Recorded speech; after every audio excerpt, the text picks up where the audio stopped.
청와대에서 처음 열린 국무회의인데 올해 마지막 국무회의가 됐지요. 어제 대통령이 아주 재미있는 유머로 우리가 듣기에는 재밌었지만 국무위원들은 상당히 좀 긴장했을 것 같기도 해요.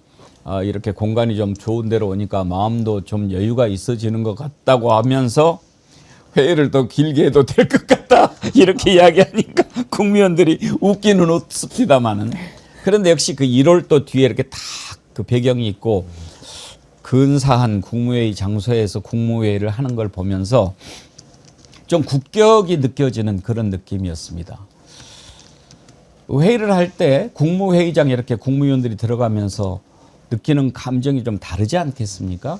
그래서 다시 청와대로 돌아간 거 참 잘했다 이런 생각이 하나 들었고요.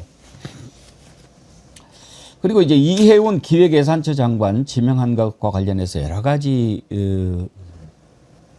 얘기들이 있었고 우리들도 좀 아직 내란이 정시가 안 됐는데 너무 이르지 않은가 이런 생각을 좀 하기도 했지만 어제 저는 이재명 대통령의 말을 듣고 이재명 대통령의 그 진심을 이해하면서 역시 우리보다 더 멀리 내다보고 하는 거구나 그런 생각을 했습니다. 어제 제가 또 그런 생각을 더욱 굳히게 된 게요. 어제 아주 감명 깊은 영화를 하나 봤는데 옛날 영화예요. 타임 투 킬이라고요. 혹시 아세요? 저 극장에서 좀 어렸을 때 봤던 기억이 나요. 예. 그 억울한 그 흑인 변호해주는 네. 변호인 지금 맥커너히, 매튜 맥커너히, 사무엘 잭슨. 그 기억이 납니다. 예. 되게 감동적으로 봤었어요. 그 변호사가 이렇게 예. 그 누가 봐도 질 것이 뻔한데도 예. 그 흑인의 그때 또 KKK들이 네. 난리를 치면서 막 보복하고 그러는 상황에서도 지켜냈잖아요. 네. 오로지 무엇이 정의인가만을 생각하고 자신의 안위는 무시하고 그렇게 해서 결국은 그걸 승리로 이끌어내는데 그런 그 뭔가 하나를 만들어내야 되겠다라고 하는 노력이나 의지가 없이는 이뤄낼 수 없는 네. 그런 것을 보면서 이재명 대통령이 아주 힘든 길을 가고 있구나. 우리가 그걸 좀 그래도 힘을 실어줘야 되지 않겠나. 그런 생각을 저는 했습니다. 이해운 장관 지명에 대해서도 이제는 좀 그런 생각으로 바라봐야겠다. 제가 그런 생각이 들었는데요. 어제 이재명 대통령이 통합을 강조한 내용 먼저 들어보시죠. 우리 사회가 예를 들면 7가지 색깔을 가진 무지개와 같은 집단이라고 할 수 있겠습니다. 파란색 중심의 사회냐, 빨간색 중심의 사회가 될 것이냐를 가끔씩 선거를 통해서 그 구성원 전원의 의견을 들어서 결정하지 않습니까? 파란색을 좋아하는 사람들이 권한을 가졌다고 해서 그 사회를 통째로 다 파랗게 만들 수는 없는 거예요. 제가 무지개 얘기하고 포용, 화합 얘기했더니 그러면 잡탕하자는 거냐 이렇게 또 얘기할 것 같아요.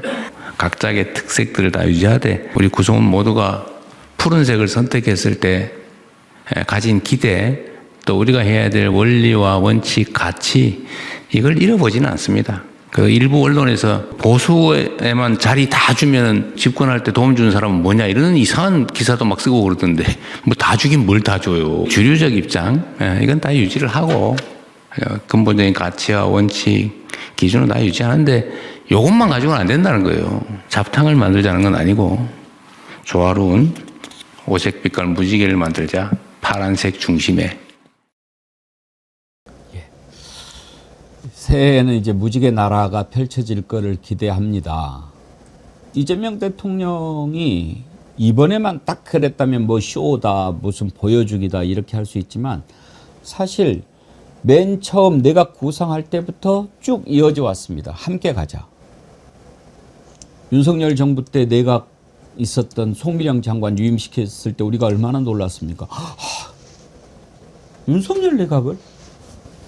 그때 그건 그때만인 줄 알았죠. 그 뒤로 보수 그야말로 보수 출신의 권오을 보훈부 장관으로 그리고 이석연 국민통합위원장 이명박 정부 때 법제처장을 했던 사람 그리고 또 이번에 그야말로 보수 강남의 삼선 이해운 의원을 초대 기획예산처 장관으로 이렇게 쭉쭉쭉 하는 것을 보면서 이제는 진정성을 의심하지는 않게 됐습니다. 무지개 나라를 만들어 보자라고 하는 이재명 대통령의 철학을 보여준 거죠. 어때요? 장유미 변호사님, 어제 그제만 해도 여러 가지 설왕설래가 있었고 충격이다 파격이다 그랬는데 이재명 대통령이 어제 잘 설명을 해준 것 같습니다. 그렇습니다. 이게 어떤 의미인 건지, 그리고 진정한 통합이라는 거, 대한민국을 중심에 놓고 사고했을 때 어떤 뭐 인사 원칙 같은 걸 견지해야 되는지, 이거는 정파, 뭐 진영 이런 걸 떠나서요. 이를테면 국민의힘의 지금까지의 인사에 대한 비판, 비난 기조 어땠습니까? 왜 자기 사람만 쓰느냐, 코드 인사하느냐, 회전문 인사는 잘못됐다라고 거듭 얘기했잖아요. 그래서 그러지 않겠다고.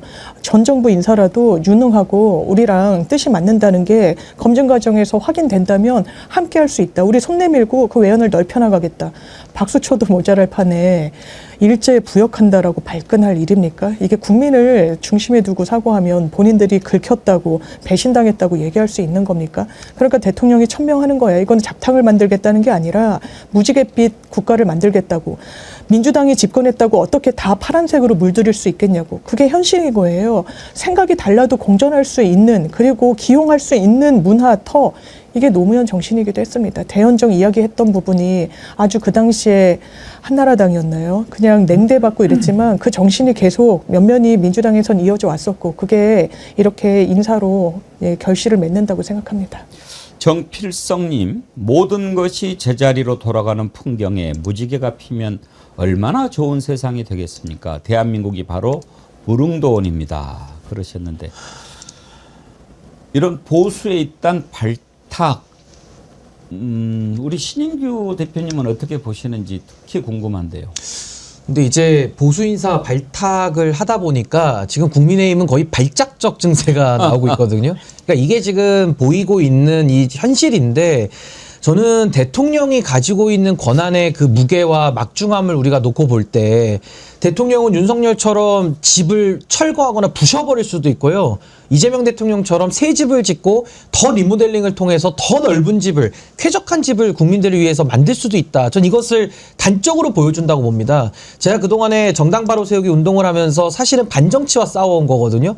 그 반정치는 구속되어 있는 윤석열만을 말하는 것이 아니라 지금도 반정치적으로 나오고 있는 국민의힘이나 그 아류의 인사들 너무나도 많습니다. 근데 그런 사람들 중에서 옥석을 가려내가지고 반정치를 끝장내고 정치복원의 길을 열겠다라는 게 어제 이재명 대통령의 인사 배경이고 설명이거든요.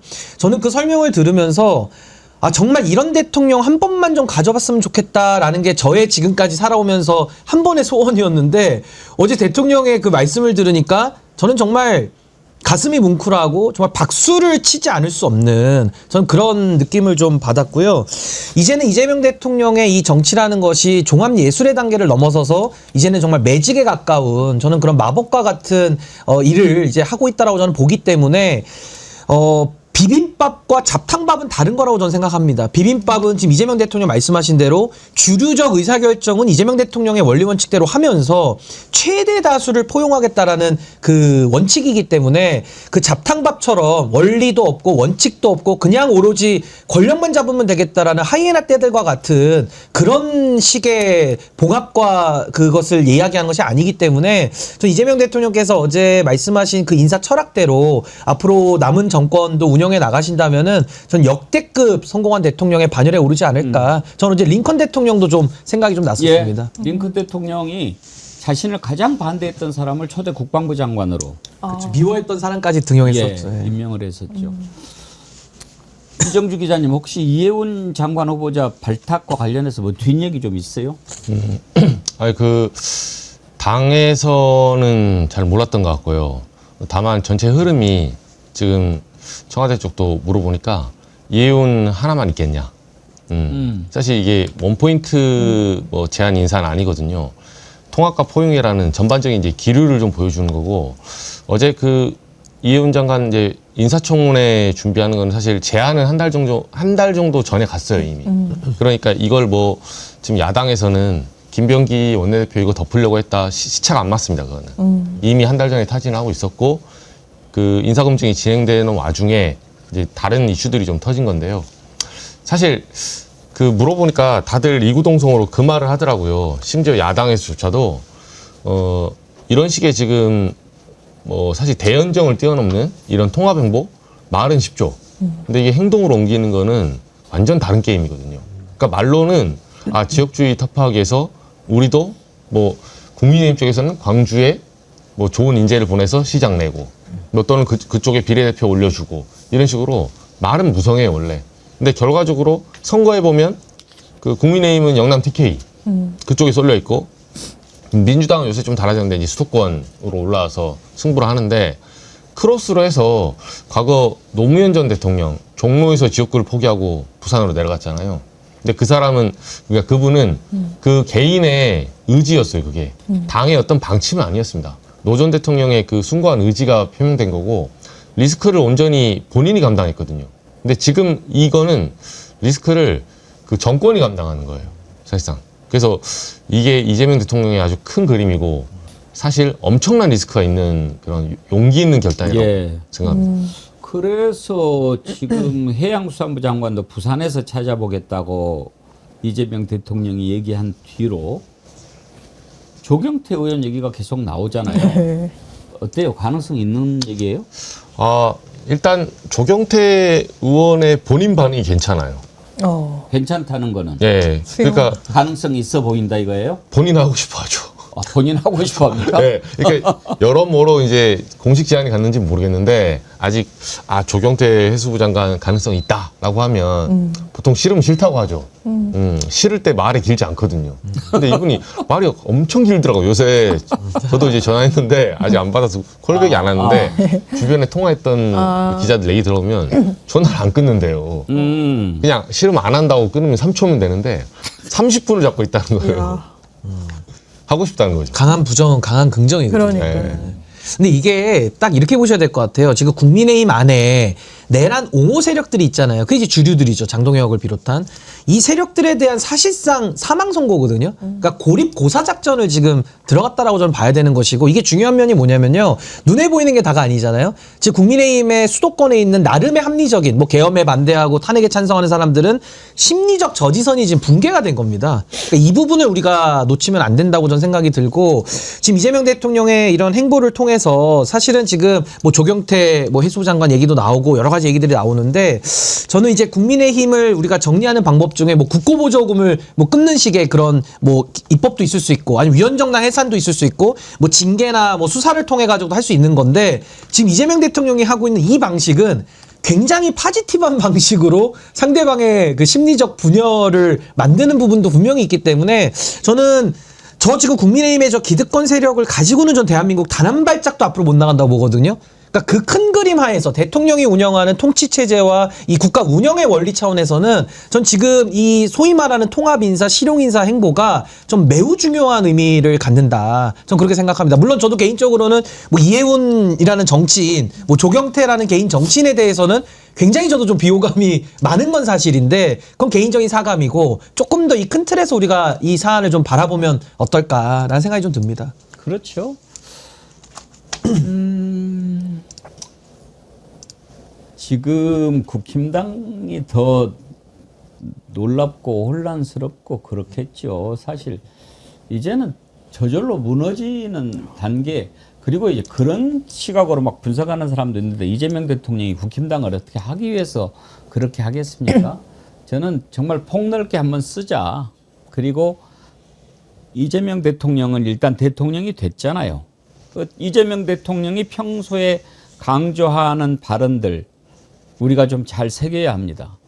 제가 기억에 남는 게 몇 가지가 있는데 가장 많이 강조하는 게 우리는 국민으로부터 고난을 위임받은 사람들이다. 그러니 항상 국민을 생각하고 일을 해야 된다. 이 말을 입이 아프도록 강조하죠. 그리고 행정하는 사람들에게는 당신들은 신의 역할을 하고 있다. 당신이 어떻게 하느냐에 따라서 사람이 죽기도 하고 살기도 하니까. 그래서 정말 잘해야 된다. 이런 이야기 하죠. 그리고 지금 이제 이런 데서 보여주는 것처럼 일을 잘해야 된다. 그리고 자꾸 따지지 말자. 빨강이냐 파랑이냐. 이제는 다 하나가 돼야 되지 않느냐. 그러나 그렇게 하기 위해서는 우리가 그동안에 그 파왔던 구덩이가 너무 깊고 그걸 메우고 넘어가야 하는데 이거 하나 가지고 되겠습니까? 지금은 거의 이 구덩이를 채우기 위해서 흙을 이렇게 부어 넣는데 숟가락으로 한 숟가락씩 넣는 수준에 불과하죠. 그 깊이는 너무나 깊은데. 그러나 숟가락으로라도 흙을 부어 담으면 언젠가는 채워지지만 아무것도 하지 않으면 그 구덩이는 결코 메워질 수 없는 것 아니겠습니까? 그래서 이재명 대통령의 그 생각에 일단은 지지를 표하는 것입니다. 참 지난한 일이긴 해요. 예, 힘든 일이에요. 그러니까 어느 정부도 좀 선택하기가 좀 어려웠던 부분이 있고, 그런데 뭐 과거 정부에도 이제 정부에서 보수 정치인한테 같이 하자라고 했을 때 뭐 유승민 뭐 전 대표도 그렇지만 뭐 안 한다, 뭐 같이 합류하기는 뭐 저어된다 이런 반응이 나왔었는데 이제는 그럴 수 없는 거예요. 국민의힘이 조금이라도 유능한 인재들을 받아 안을 터전을 잃고 있거든요. 그냥 오른쪽으로 가기 바쁘면서 지금 이 와중에도 당성 운운하면서 극우몰이, 친윤몰이, 이 내란 옹호, 이 불법 계엄도 사실 어쩔 수 없었다는 그 인식을 지금까지도 공유하면서 그것이 정의라고 거기에서 이탈하면 당성을 제대로 왜 견제하지 못하냐는 비판이 나오고 있는 지경까지 왔거든요. 그러면 합리적 보수는 갈 곳이 없는 겁니다. 국민의힘의 이 울타리 안에서는 본인의 정치적 미래가 열리지 않는 거예요. 왜? 국민 선택은 받는 게 요원해질 거거든요. 전국 단위 선거에서 수도권에서 서울에서 선택받을 수 있겠습니까? 특정 일부 지역에서 어떻게 보면 아주 극히 일부의 지지만으로 당이 존속할 수는 없어요. 영남 자민련 얘기가 그래서 나오는 겁니다. 그때 그러면 국민의힘에 왜 인재가 없습니까? 국민의힘도 집권을 했던 대단히 오랜 시간 집권을 했던 세력인데요.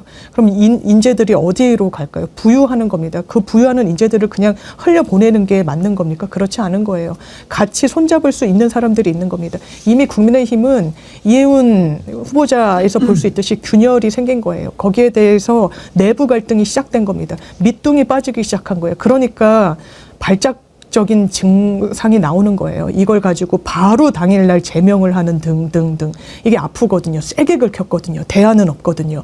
아마 이렇게 오합지졸하면서 그냥 계속 가지 않을까. 이게 전망입니다. 이게 그 과거에도 이런 유형의 그 외피적으로 같은 것들이 여러 번 있었어요. 예를 들면 박근혜 대통령도 뭐 한강호 위원장 이렇게 데리고 온다든지 이런 식의 행보들을 했었는데 그때와 지금의 차이점이 뭐냐면요. 그때 당시에 뭐 박근혜 대통령이 민주당 인사들 쓰고 했던 부분들은 이미 민주당에서도 주류가 아닌 사람들을 데리고 오면서 마치 포장지만 만들려고 했던 건데 지금 이재명 대통령은 가장 지지율이 높은 상황에서 어떻게 보면 적진의 한복판에 지금 뛰어들어가는 아주 이거는 어떤 대통령도 용기를 못 냈던 그런 작업들을 지금 하고 있거든요. 그래서 본질적인 좀 차이가 있고 또 하나 제가 이재명 대통령한테 참 놀라운 것은 대통령은 다음 선거를 치르지 않는 유일한 직책이거든요. 다음 선거가 없는 분이에요. 근데 누구보다 재선이 있는 것처럼 지금 대통령은 일을 열심히 하고 있습니다. 그래서 이런 부분들이 아마 이재명 대통령이 가지는 특수성 매우 큰 장점으로서 국민들이 신뢰를 보내는 거 아니냐라는 생각이 듭니다. 보수형님 TV님 우리 쪽 사람만 지명해도 내 마음에 안 드는 사람 많을 겁니다. 이해운 장관은 이제 실적으로 보여주길 바랄 뿐입니다. 베르세외 장마님 기존의 편하고 쉬운 룰과 방식을 떠나 판을 흔든 결정에는 그만큼 자신 있다는 젠프의 강한 자신감이 있습니다. 걱정 안 합니다. 젠프는 충분히 컨트롤하실 겁니다. 이런 의견 보내주셨습니다. 슈퍼챗도 함께 해주셨네요. 감사드립니다. 자, 이재명 대통령을 믿고 힘을 실어주고 이것도 매우 필요한 우리의 일입니다. 할 필요가 있지요. 짧게 이재명 대통령 청와대 간 것과 관련해서 두 가지만 살펴보고 다음으로 넘어가죠. 어제 국회의 끝나고 삼청동 수제비 거기에서 오찬을 했더라고요. 삼청동의 그 수제비 집이 아주 오래된 집이죠. 50년도 넘었을 거예요. 저도 가끔 가서 즐겨 먹는데 제가 워낙 수제비를 좋아하니까 몇 번은 실패했어요. 줄이 너무 길어가지고 우리 가족들 다 같이 한번 먹고 싶어도 어제 거기에서 오찬을 했는데 그 장면 한번 보실까요?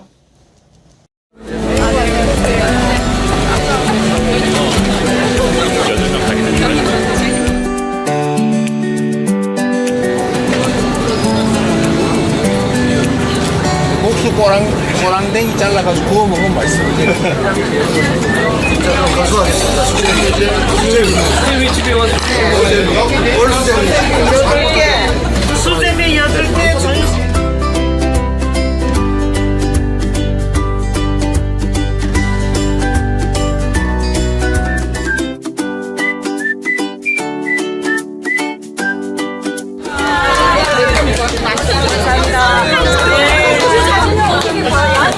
내가 이빨 다 청소해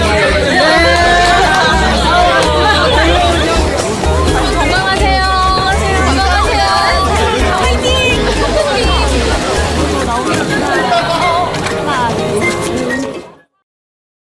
예. 장미 변호사님 저 집 가봤어요? 네. 어. 좀 맛있다고 생각하고 근데 평소에 좀 먹을 엄두가 안 돼. 줄 길게 서야 줄이 돼서. 너무 길어가지고. 그래서 전 대통령이 식사하셨다 그래서 그냥 예약하고 갔나 했더니 줄 서서 들어가셨네요. 서네요. 네, 몰랐어요. 좀 봐주지 대통령. 요즘 아주 새치게 만듭니다. 국민의힘에서 고발할 겁니다. 직권남용. 국민의힘에서 업무방해. 업무방해. 줄 안 서서 업무방해했다. 웃겨. 국민의힘 얘기하니까 그 당원 게시판 그거 한번 얘기해봐야 되겠는데 이것도 하나 보고 갑시다. 트럼프 대통령이 선물을 보내왔더라고요. 황금 열쇠인가요? 그거 한번 봅시다. 자, 어디 한번 언박싱 한번 해볼까요? 황금 열쇠라는데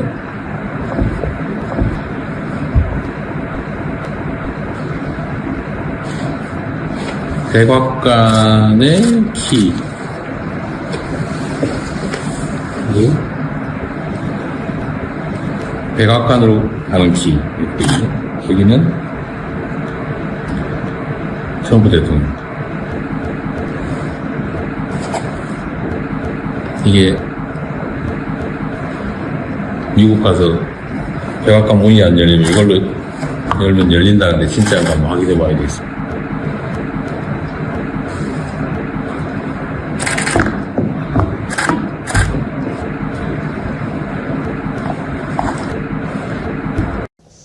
그러면 이제 미국 대통령도 같이 하는 거예요? 이제 아니 열쇠 가지고 열쇠. 있으면 언제든 들어갈 수 열쇠가 있으니까. 지금 5명 정도인데 맞아. 지금 이번에 마지막으로 아마 이재명 대통령에게 선물을 줬다고 하는데 정말 한미동맹의 굳건함을 상징하는 그런 좀 장면 아닌가 예. 싶습니다. 그래요. 이정주 기자님 저 열쇠가 황금이에요? 예, 저 진짜 금? 진짜 금이라서 이렇게 휘면 휘어져요. 진짜 네, 오히려 순금은 이렇게 휘어지는구나. 열쇠를 힘줘서 휘면 얇아서. 건사람 같이 얘기하네. 황금 열쇠 있는 사람처럼 얘기하는. 지금 물어보니까 그렇게 순금은 휜다. 근사한데요. 영어로 다 써 있는. 꼭 우리 옛날 그 뒤주 열쇠 같이 생겼죠. 그러네요. 진짜 그러네요. 예. 트럼프가 황금을 좋아하니까 선물도 저렇게 우리도 황금 주지 않았어요? 좋죠, 왕관. 저 왕관을 주고. 백악관으로 가는 열쇠. 그렇게 아까 읽으시길래 한글로 써졌나 했더니 영어로 써졌군요. 예. 그래요. 또 딱 5명 줬대요? 네, 그렇죠. 딱 전 다섯 세계에서. 개 제자. 예. 그러니까 지금 국민의힘 입장에서 얼마나 지금 힘들겠습니까? 아니, 장동혁 대표 요즘 표정을 보면요. 나라 잃은 표정이에요, 지금 보면은. 눈동자부터 흔들립니다, 지금. 여러 가지로.